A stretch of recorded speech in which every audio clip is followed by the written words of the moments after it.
Queridos irmãos, muito bom dia. Que a preciosa paz esteja sobre a sua vida e sobre toda a sua família. Eu quero falar do precioso encontro. O encontro mais belo e precioso que está para acontecer. É o encontro da noiva com o noivo. O casamento já está marcado. O noivo sabe o dia e a hora, a noiva ainda não. A igreja do Senhor Jesus Cristo em breve se encontrará com o seu noivo, o Senhor Jesus. E o casamento vai ser nos moldes judaicos. O arrebatamento da igreja. O casamento do Senhor Jesus com a sua noiva está codificado lá no Velho Testamento. No livro de Gênesis, capítulo 24. Eu gosto de meditar na palavra de Deus. Eu vendo planos de saúde e nas horas vagas eu gosto de meditar, de pregar a palavra de Deus. Te convido, venha comigo nesta breve meditação. Vamos falar sobre o precioso encontro que está para acontecer. Já está codificado no livro de Gênesis, capítulo 24. Abraão, Deus o havia abençoado em tudo. Estava abastecido de bens. E ele tinha um único filho. E ele tinha um empregado na sua casa que tinha domínio sobre toda a sua riqueza. O nome do seu empregado era Eliezer. Abraão então sentiu a necessidade de ter uma nora. E ele chamou Eliezer e lhes fez a seguinte pergunta: eu quero que vá longe buscar uma noiva para o meu filho. É claro que não dá para ler, senão o tempo vai tomar muito tempo. Mas leia lá no livro de Gênesis, capítulo 24. Abraão então coloca essa responsabilidade sobre o seu servo Eliezer. Vamos ver na Bíblia a tipologia desses nomes. Abraão é um tipo de Deus. Eliezer, um tipo do Espírito Santo. Isaque é um tipo de Cristo. Rebeca, um tipo da igreja. Eliezer tomou 10 camelos e foi longe para buscar a noiva para o filho de seu senhor. 9 camelos eram um tipo dos 9 dons do Espírito para a igreja de Cristo em toda a terra. E Abraão disse: eu quero que vá. Não vá aqui aonde eu moro, eu quero que vá de onde eu vim. E tome de lá uma mulher para meu filho Isaque. E o servo disse, está no 5, e o servo disse: porventura, se não quiser seguir a mulher a esta terra, farei, pois, tornar o teu filho a esta terra de onde saíste? Abraão disse: guarda-te, não faças lá tornar o meu filho. Vamos analisar também nesse versículo uma tipologia. Jesus Cristo não voltará aqui antes do seu casamento. Jesus só voltará a este mundo depois do seu casamento.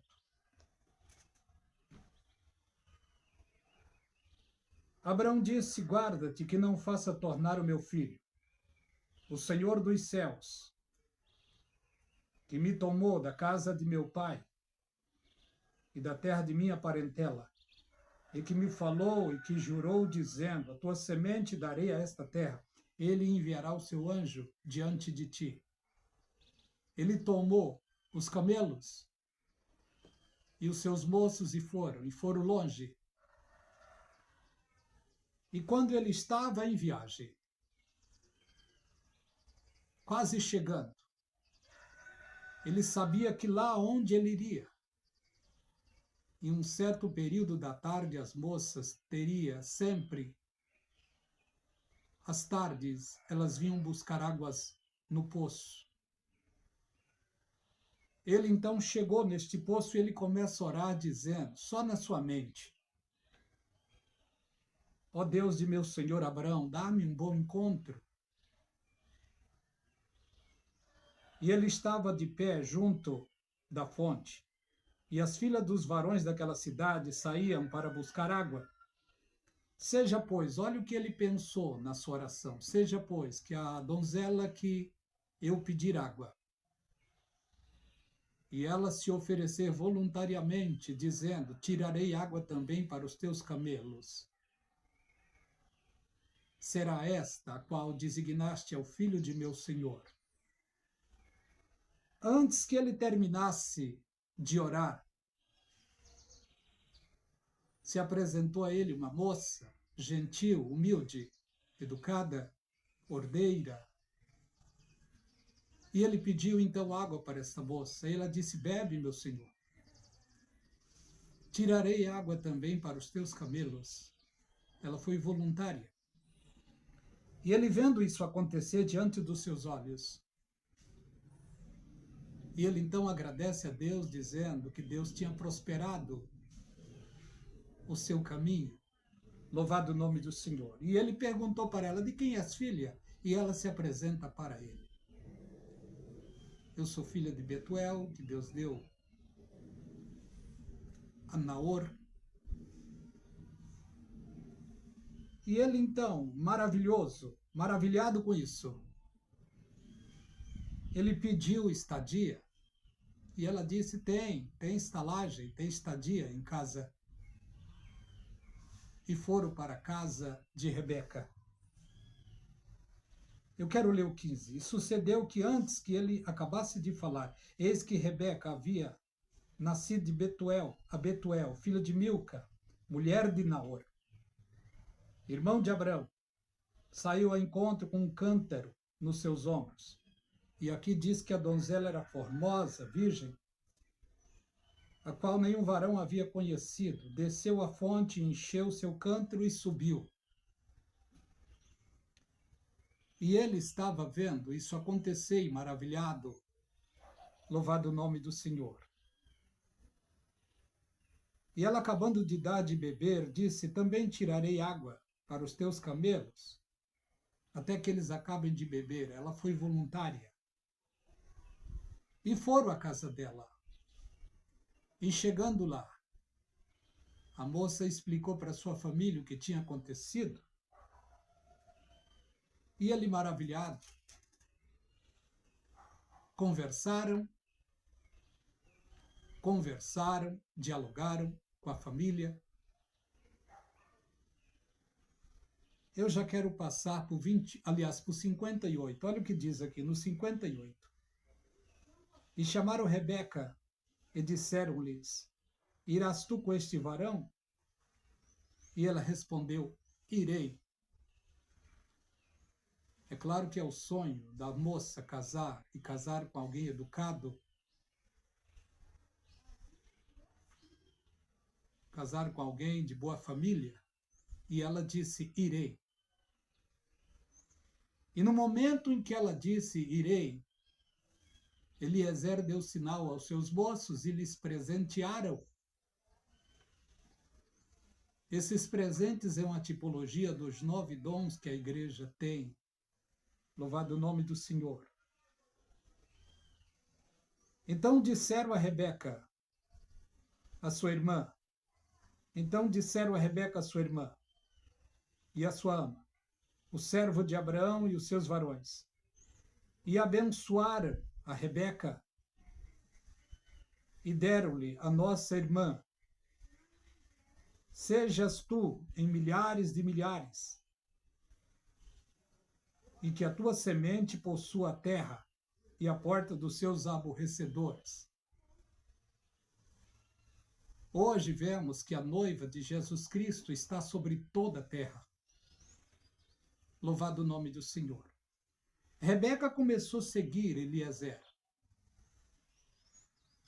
E ao longo da viagem, não foi muito confortante a viagem.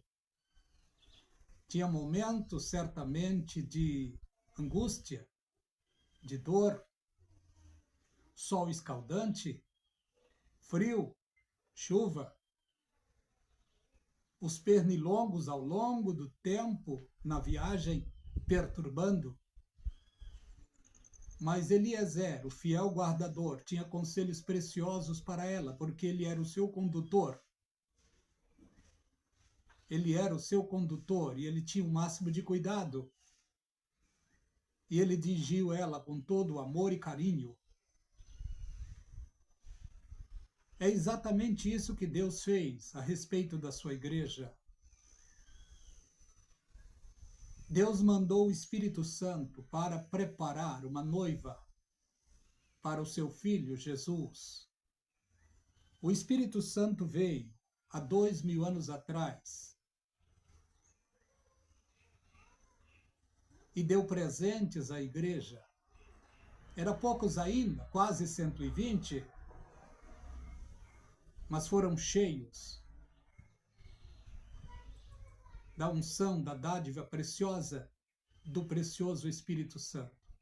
De lá para cá, o Espírito Santo tem guardado, tem conduzido a noiva de Cristo. E o maior sonho da noiva é ter o encontro com o noivo. O maior sonho da igreja é se encontrar com o noivo Jesus Cristo. No livro aqui de Gênesis, capítulo 24, vemos o encontro de Rebeca com Isaque. Esse encontro está no versículo 62. Isaque tinha um costume de sair da sua casa às tardes para as montanhas, para estar só, orando, meditando. E ele estava perto de um poço por nome de Lai-Roi, que habitava nas terras do sul.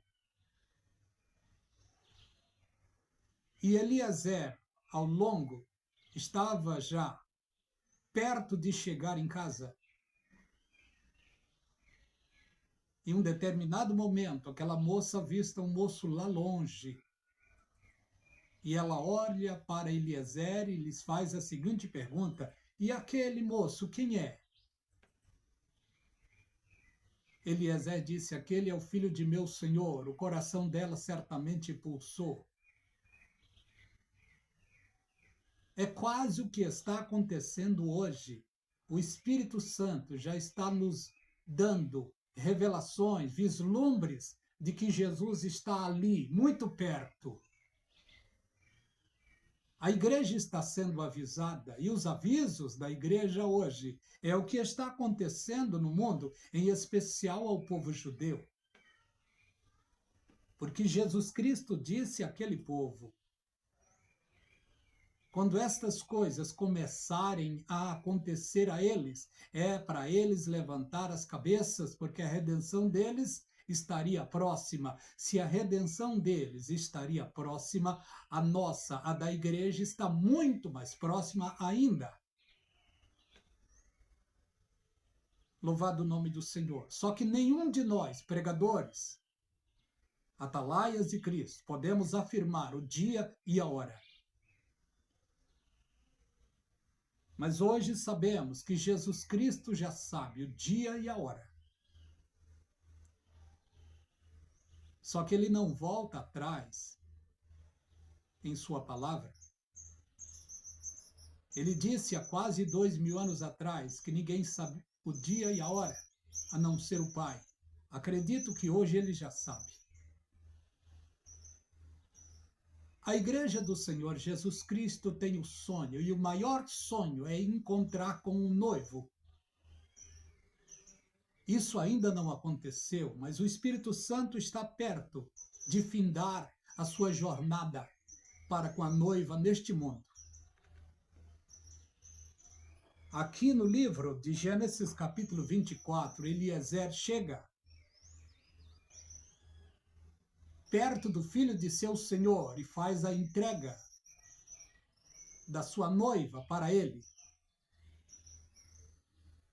Isaac toma, segundo a Bíblia, Isaac tomou aqui, no versículo 67, Isaac tomou a Rebeca e trouxe para a casa de Abraão, trouxe para a tenda de sua mãe e amou a Rebeca.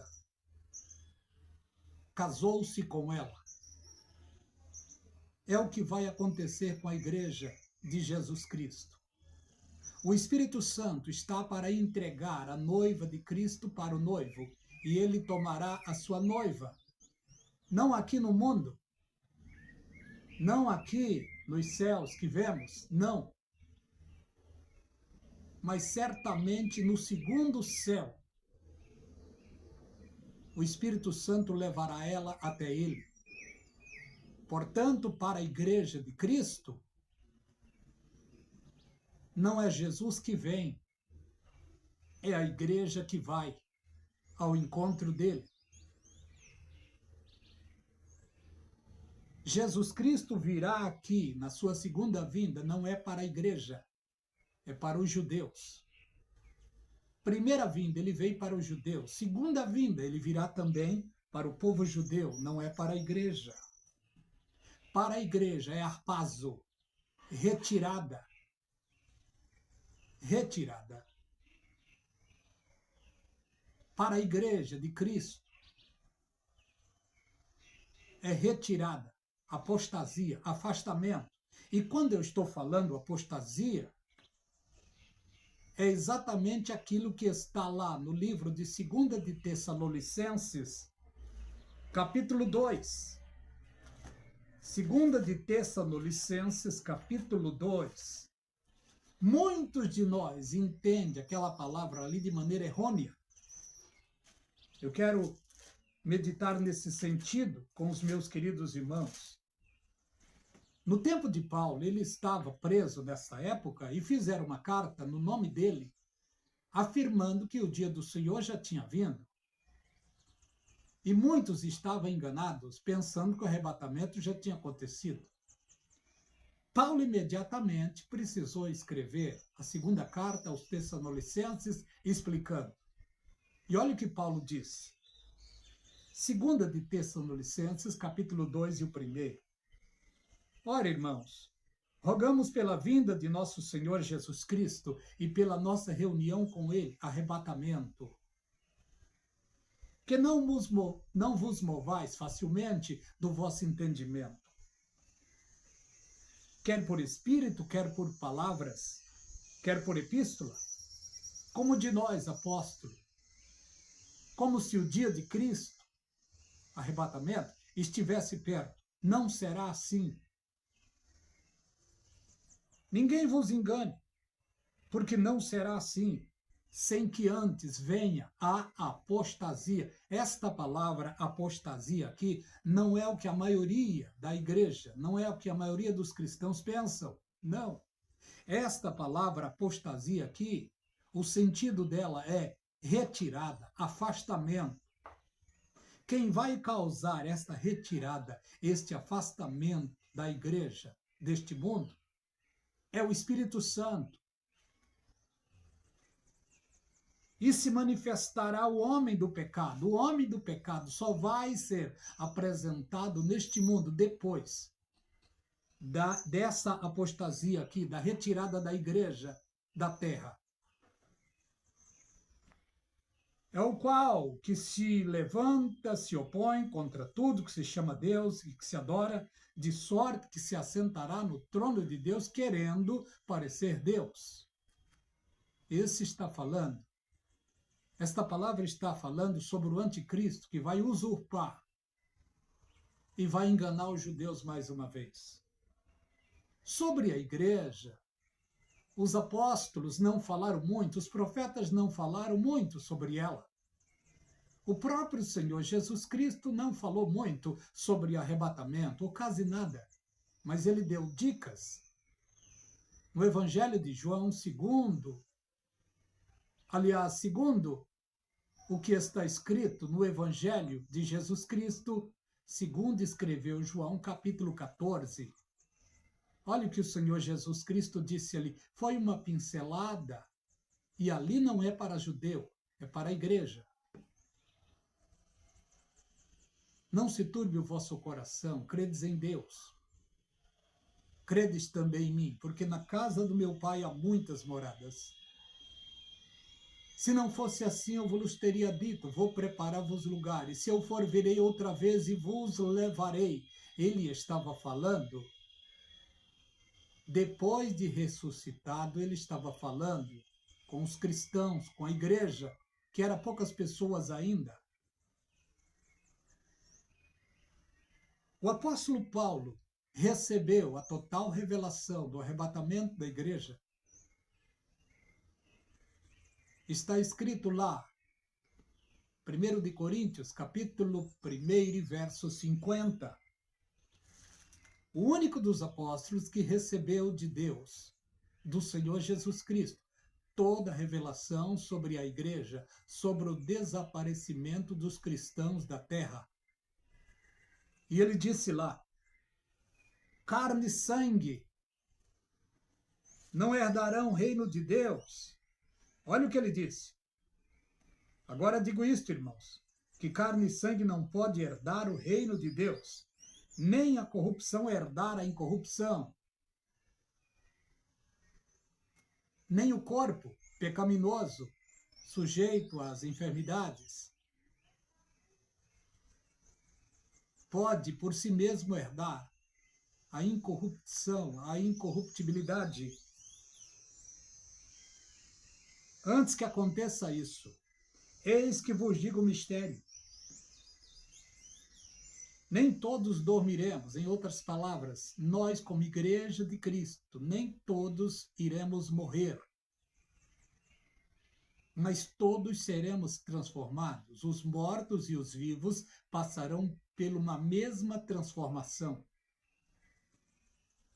para se encontrar como soberano com aquele que está glorificado além das nuvens. Materialmente falando, se alguém quiser voar nas nuvens, precisa ter dinheiro para viajar. Se alguém quiser ir além das nuvens, não é qualquer pessoa. Precisa passar por uma bateria de exames. Precisa usar roupas especiais para ir nos segundos céus. E muitos já foram. Mas para ir no terceiro céu, nenhum ser humano tem dignidade particular. Nenhum. Esta dignidade vem por Jesus Cristo, pela sua palavra. Nenhum dos que irão ser arrebatados irão por ter dignidade particular, não. Esta dignidade, Jesus Cristo nos liberou através do sacrifício da cruz. E qualquer pessoa pode alcançar esta dignidade se reconhecer Jesus Cristo como o único e suficiente Salvador da sua vida e viver a vida em dignidade, santidade diária, porque a Bíblia diz, sede santo, como eu sou santo, diz o Senhor. E a Bíblia também diz, guarda o que tem, para que ninguém tome a tua coroa. Não temos dignidade própria. Se hoje temos o conhecimento da palavra, se oramos, se jejuamos, se lemos a Bíblia, se nos chamamos de servo e serva de Deus, todas estas bênçãos veio através de Jesus Cristo até nós. O nosso dever é guardar o que temos, para que ninguém venha tomar a nossa coroa. O nosso dever é andar sóbrio e vigilante. Porque o trabalho que Satanás mais tem neste mundo, e o que mais ele quer fazer, é o que a Bíblia diz, que o Deus desse mundo procura cegar a mente dos seres humanos, para que não venha a ter conhecimento da verdade. O Espírito Santo está incumbido por Deus de abrir a mente de seres humanos para que venham ter conhecimento. A melhor coisa que devemos ter é conhecimento de Deus na nossa vida. Porque vemos pela palavra de Deus, Israel é povo de Deus e sempre tiveram lutas, embates, perdas, aflições, porque a Bíblia diz quanto a ele: o meu povo perece por falta de conhecimento. O que mais Deus quer é que os seres humanos tenham sobriedade e conhecimento da tua palavra. Por isso Jesus Cristo disse antes de ir para a glória: ide por todo o mundo, pregai o evangelho a toda criatura. Quem crer e for batizado será salvo, porém, quem não crer será condenado. E ele disse: esses sinais seguirão os que crerem. Em meu nome expulsarão demônios. E assim por diante. O Espírito Santo veio a este mundo para convencer o homem do pecado, da justiça e do juízo. E hoje, milhões e milhões e milhões que fazem parte, que são a noiva de Cristo, estão aguardando o precioso dia. Leia lá Judas, perto do Apocalipse, versículo 20 a seguir. Lá é precioso conselho para os santos de Deus. Paulo disse: eis que vos digo um mistério, nem todos dormiremos, mas todos seremos transformados no abrir e fechar de olhos, antes da última trombeta. No momento do arrebatamento, vai-se ouvir o soar da trombeta, voz de arcanjo e trombeta de Deus. Hoje há uma confusão sobre isso. Muitos lêem lá no livro de Mateus, capítulo 24, verso 31, quando está escrito lá: ele enviará os seus anjos com rijo clamor de trombeta, os quais ajuntarão seus escolhidos. Ali não é arrebatamento da igreja, não é. Os escolhidos ali, aos 144 mil judeus que estarão nesse tempo pregando o evangelho do reino no mundo. A igreja já está com Jesus nesta época. Eu quero parar para o vídeo não ficar muito longo. Mas você que um dia aceitou a Jesus Cristo e está firme, continue firme. Você que está parado, volte o quanto antes para Jesus. Você que não aceitou a Jesus Cristo ainda, aceite o quanto antes para fazer parte da igreja que será arrebatada. E quando eu estou falando igreja que vai ser arrebatada, eu não estou colocando o nome da Assembleia Batista, Metodista, Wesleyana, Pentecostal, Congregacional, Cristã do Brasil, Universal, Metodista ou Igreja da Graça, qualquer uma que seja, não. Eu estou falando da Igreja de Jesus Cristo, que está sobre toda a face da terra. E você pode me perguntar: pregador, o que posso fazer para fazer parte da Igreja de Cristo? É crer na palavra, é aceitar a Jesus Cristo como único e suficiente Salvador da sua vida. Compartilhe as mensagens do canal A Voz do Atalaia. Dê um like. É claro que os meus ouvintes, telespectadores, esquecem de dar like. Mas se você pode, dê um like, nos ajude nesse sentido. Você que não é inscrito, se inscreva no canal A Voz do Atalaia. Graça e paz da parte de Deus seja de maneira abundante sobre a sua vida e sobre toda a sua família. Que Deus os abençoe.